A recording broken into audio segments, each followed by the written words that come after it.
A trauma shielded too long by shame and silence, more and more people are raising their voices to combat violence against women, from Washington to South Asia and Europe.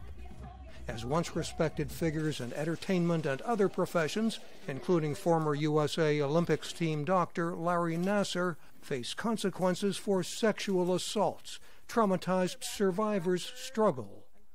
I'm angry with myself for not recognizing the abuse, and that's something I'm struggling with today. That's a common response, says a women's rights activist who was sexually assaulted as a college student.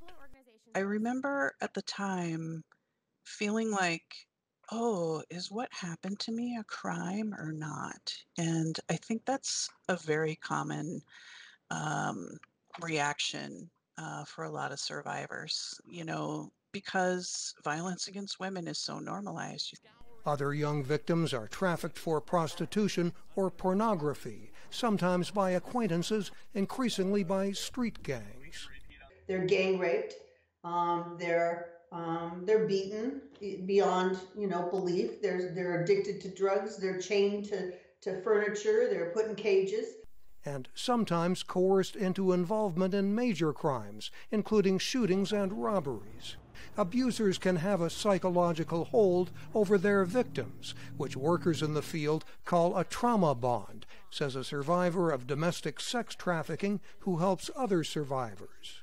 Now imagine that bond starting in a 12-year-old girl, 13-year-old girl, and going, for most of their life, just with a continuum of different faces attached to it. An international study says nearly half of young victims of human trafficking are trafficked by family members.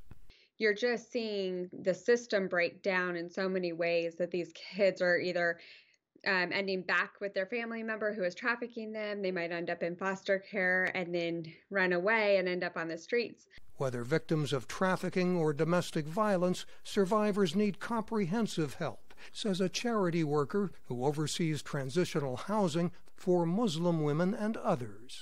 Oftentimes these women have been held captive almost, have no savings, have no really employable job skills. Some women and trafficked teenagers are drawn into prostitution or pornography, or they struggle in one homeless shelter after another.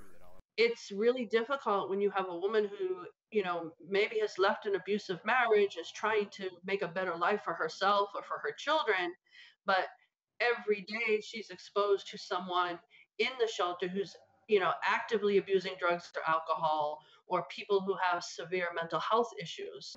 What is needed? They say long-term housing, education, and emotional support.